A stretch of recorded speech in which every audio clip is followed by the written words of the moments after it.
भारत के क्राइम इतिहास में कुछ रातें ऐसी दर्ज हैं जिनका सवेरा आज तक नहीं हुआ। जरा सोचिए, एक ऐसी हवेली जिसका रुतबा इतना बड़ा था कि महंगी गाड़ियां सीधा दूसरी मंजिल के बेडरूम जाकर रुकती थी।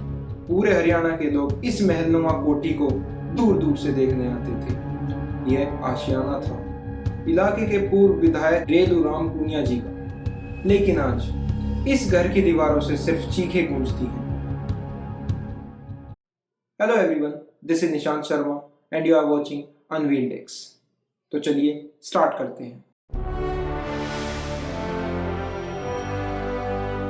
आज की कुछ स्टोरी है जिसने पूरे देश के सिस्टम को झकझोर कर रख दिया था। यकीन मानिए, जब मैं इस केस की गहराई में उतरा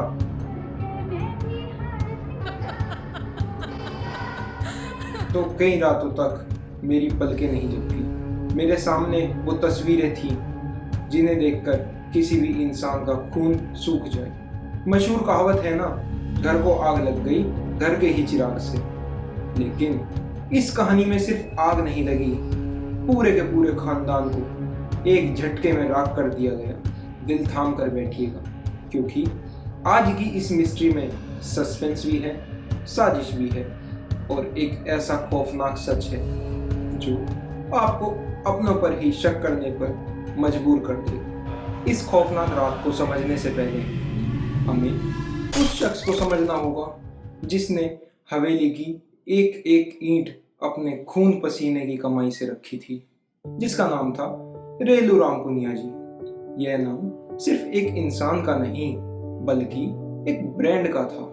लेकिन इनका सफर चांदी की चम्मच से शुरू नहीं हुआ था। रेलू राम जी ने अपनी जिंदगी की शुरुआत एक मामूली ट्रक क्लीनर के तौर पर की थी।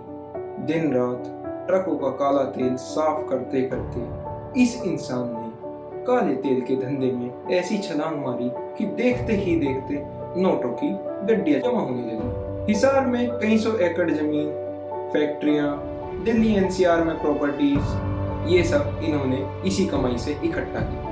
रेलू राम जी ने वो दौलत कमाई जो 7 पुश्ते बैठकर खा सकती थी। हमारे बड़े बुजुर्ग कह कर गए हैं, पूत सपूत तो क्यों धन संचे, पूत कपूत तो क्यों धन संचे। यानी औलाद अच्छी हो तो धन जोड़ने की जरूरत नहीं, और औलाद बुरी हो तो भी धन जोड़ने का कोई फायदा नहीं, क्योंकि वो सब बर्बाद कर देगी। उस जमाने में शौक की कोई कीमत नहीं थी।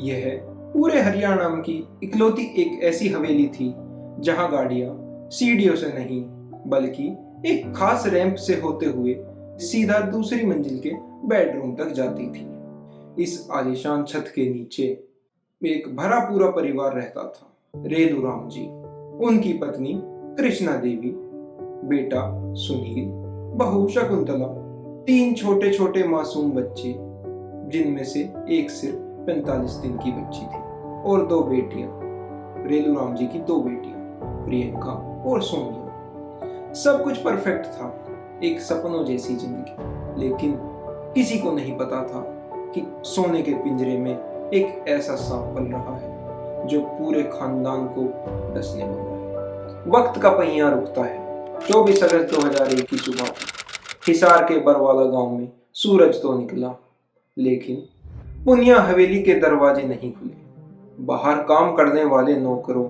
और ड्राइवरों की भीड़ जमा होने लगी। जब बहुत देर तक कोई हलचल नहीं हुई तो हवेली का दरवाजा धक्का देकर खोला गया। कहते हैं, रात के साए में पलने वाले गुनाह अक्सर सुबह का सूरज नहीं देख पाते। और दरवाजा खुलते ही जो मंजर सामने आया उसने वहां खड़े हर इंसान की रूह कपा दी। फर्स्ट फ्लोर से लेकर सेकंड फ्लोर तक दीवारें, फर्श, बिस्तर सब खून से सने थे। पुलिस को फौरन किसी ने इन्फॉर्म किया। आला अफसर भागे भागे पहुंचे। जो भी पुलिस वाला अंदर जाता वो कांपता हुआ बाहर निकलता। पुलिस ने लाशें गिननी शुरू की। 1, 2, 3, पूरे 8 लोगों की लाशें। एक पूरा का पूरा खानदान, रेलू राम जी से लेकर उस 45 दिन की नन्ही बच्ची तक, सबको एक ही रात में धरती से मिटा दिया गया था। हर किसी के सिर को किसी भारी लोहे की चीज से कुचला गया था। लेकिन पुलिस की गिनती 8 पर आकर रुक गई, जबकि उस रात घर में 10 लोग मौजूद थे। बचे हुए 2 लोग कौन थे?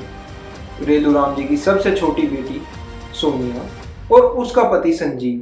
तभी पुलिस को लाशों के बीच एक हलचल नजर आती है। सोनिया, उसकी सांसें चल रही थी, वो खून में लथपथ बेसुध पड़ी थी। उसे फौरन अस्पताल ले जाया गया। फिर उसको यहाँ से अंतराम हॉस्पिटल में दाखिल करवाई। उसको लेके मारने वाले मार गए कर गए, अरिया बच्चों इसने बचावा। अगर आप पाला तो वह चीज देख लो, नहीं मौका पाके देख लो तो आप घात में नहीं कांदा का टक्कर मर मर के मर। पर संजीव हवेली से गायब था। पूरे इलाके में हड़कंप मच गया। पुलिस के लिए यह एक ब्लाइंड केस था। थ्योरी बनने लगी, क्या यह किसी राजनीतिक दुश्मन का काम था? क्या किसी बड़ी गैंग ने डकैती के इरादे से यह कत्लेआम किया? लेकिन डकैती होती तो घर का सामान गायब होता। यहाँ तो मकसद सिर्फ और सिर्फ जान लेना था। मामला उलझता जा रहा था। पुलिस बाहर के दुश्मनों को ढूंढ रही थी, लेकिन सुराग हवेली के अंदर ही इंतजार कर रहा। सच ही कहा गया है, चिराग तले हमेशा अंधेरा होता। फोरेंसिक टीम हवेली का कोना कोना छान रही थी। तभी उन्हें सोनिया के कमरे से एक डायरी मिलती है। उस डायरी के पन्नों के बीच एक खत दबा था। जैसे ही पुलिस ने वो खत पढ़ा, उनके पैरों तले जमीन खिसक गई। खत में लिखा था, मैं अपने घर वालों से बेइंतहा नफरत करती हूँ। मैं इनमें से किसी को जिंदा नहीं छोड़ूंगी। तुम साथ दो या ना दो, मैं ये अकेले करूंगी। जी हाँ, कत्ल किसी बाहरी ने नहीं किया था। शिकार भी सोनिया थी और शिकारी भी सोनिया थी। जब अस्पताल में पुलिस ने वो खत सोनिया के चेहरे पर मारा तो उसका नाटक खत्म हो गया। दिल्ली से फरार पति संजीव को भी दबोच लिया गया और फिर इन दोनों ने उस काली रात की जो कहानी सुनाई, उसने शैतान को भी शर्मिंदा कर। रात के जश्न का माहौल था।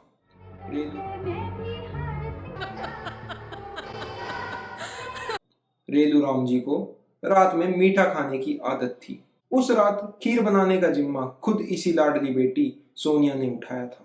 लेकिन उस खीर में प्यार की मिठास नहीं, मौत का जहर घुला था। सोनिया ने वो खीर सबको परोसी। उसकी क्रूरता का अंदाजा इस बात से लगा लीजिए कि उसने 45 दिन की नन्ही भतीजी को भी वो खीर चटा दी। जब पूरा घर बेहोश हो गया, तब शुरू हुआ मौत का तांडव। रात के 11 बजे शास्त्रों में एक बात लिखी है, विनाश काले विपरीत बुद्धि। यानी जब इंसान का बुरा वक्त आता है तो उसकी सोचने समझने की ताकत खत्म हो जाती है। सोनिया ने अपने पति संजीव को उठाया और म्यूजिक सिस्टम की आवाज फुल वॉल्यूम पर कर दी ताकि चीखें बाहर न जाएं। उसने संजीव के हाथ में एक भारी लोहे की रोड थमाई, उसे नामर्द कहा, कायर कहा और तब तक उकसाया जब तक वो हैवान नहीं बन गया। सबसे पहला शिकार पिता रेलूराम पुनिया। संजीव ने रोड से वार किया और सोनिया वो पास खड़ी होकर अपने पति को शाबाशी दे रही थी। इसके बाद माँ कृष्णा देवी, 2 साल की शिवानी, बहन प्रियंका और 4 साल का लोकेश, सबके सिर कुचले गए। सबसे खौफनाक मंजर ऊपर की मंजिल पर था, जहां सोनिया का भाई सुनील और भाभी सो रहे थे। सोनिया ने उस 45 दिन की नन्ही सी जान को उठाया और निर्दयता की सारी हदें पार कर दी। उसने उसे दीवार पर पटक पटक कर मार डाला और चेक किया सबको कि कोई बचा तो नहीं। 3 घंटे में एक पूरा वंश मिटा दिया गया। आप सोच रहे होंगे आखिर क्यों, क्या वजह थी? वजह थी सिर्फ और सिर्फ प्रॉपर्टी। 50 एकड़ जमीन जो सोनिया का भाई सुनील बेचने नहीं दे रहा था। सच ही तो है, बाप बड़ा ना भैया, सबसे बड़ा रुपया। इस दौलत की भूख ने एक हंसते खेलते परिवार की चिता जला दी। दोस्तों, आपको याद होगा मैंने आपके साथ एक फाइल शेयर की थी, द वेस्टर्न प्रपोजल, जिसमें प्रेरणा ने ईर्ष्या के चक्कर में अपने बॉयफ्रेंड को हैवानियत से मारा था, जिंदा जला दिया था। तो कुछ उसी तरह इस केस में भी एक हैवान बना, पर उसका कारण पैसा था। यहाँ एक बेटी ने दौलत के लालच में अपने ही माँ बाप को फांसी पर चढ़ा दिया। इंसानियत कब इतनी गिर गई कि खून के रिश्ते से ज्यादा कागज के टुकड़ों की अहमियत होने लगी। कहते हैं कानून के हाथ लंबे होते हैं, लेकिन कभी कभी ये हाथ इतने ढीले पड़ जाते हैं कि कातिल उनमें से आसानी से फिसल जाते हैं। हम बचपन से सुनते आए हैं कि भगवान के घर देर है, अंधेर नहीं, लेकिन हमारे सिस्टम में शायद अंधेर ही अंधेर है। 2004 में सेशन कोर्ट में सोनिया को फांसी की सजा सुनाई। 2007 में फांसी की तारीख फिक्स हो गई।